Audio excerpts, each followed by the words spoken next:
રાજકોટમાં સર્જાયેલા અગ્નિકાંડ બાદ ફાયર વિભાગ એક્શનમાં માંજલપુર સ્થિત સરસ્વતી કોમ્પ્લેક્સમાં 170 દુકાનો પૈકી અત્રે મોટી શૈક્ષણિક સંસ્થા કાર્યરત છતાં ફાયર સેફટીના સાધનોનો અભાવ જોવા મળ્યો છે કે દુકાને સીલ કરો તો જ બધા એક્ટિવ થશે। 182 ઓફિસમાંથી અગર 70-80 જણા પૈસા આપે એનો કોઈ મતલબ નથી।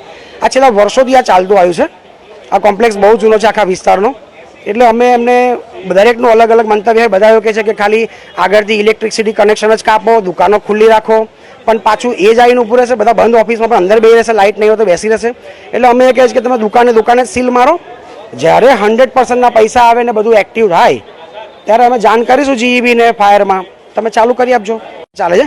એટલે અમે છેલ્લા 2 દિવસથી અમે સામેથી કોલ કરીને બોલાયા છે કે તમે આવો અહીંયા એમ, કારણ કે અમને નથી જોઈતું કે કોઈ અહીંયા સ્ટુડન્ટ્સ હોય કે કોઈ જાનહાનિ થાય એવું અમને નથી જોતું, એટલે અમે સામેથી જ બોલાયા છે। દુકાનદારો હતા જે માલિકો હતા તેમની એવી હતી કે અમને ભલે તમે ઇલેક્ટ્રિક કનેક્શન બંધ કરો પણ અમને દુકાનો ચાલુ રહેવા દો, અમે અંદર બેસીને વર્ક કરી શકીએ। તો સર એ તો કોઈ મતલબ જ નથી। એટલે મેં એમને ના પાડ્યું કે જે વીએમસીનો નિયમ છે વડોદરા મ્યુનિસિપલ કોર્પોરેશનનો, જે નિયમના અનુસાર જે કાર્યવાહી કરે છે તે કાર્યવાહી એમને એમની રીતે કરવા દેવી એવી એમને રજૂઆત કરી છે મેં અત્યારે। એટલે એમને દુકાનો 162 જેટલી દુકાનો અત્યારે અહીંયા છે સરસ્વતી કોમ્પ્લેક્સ આપણે એ લોકોએ કંઈક ફાયર એનઓસી લીધેલી છે પણ રિન્યૂ નથી કરાવી, અને રિન્યૂ કરાવવા માટે પણ એ લોકોને કંઈક નોટિસ આપેલી છે। વધુ તપાસ મારે લિસ્ટિંગ ચેક કરવું પડે પછી હું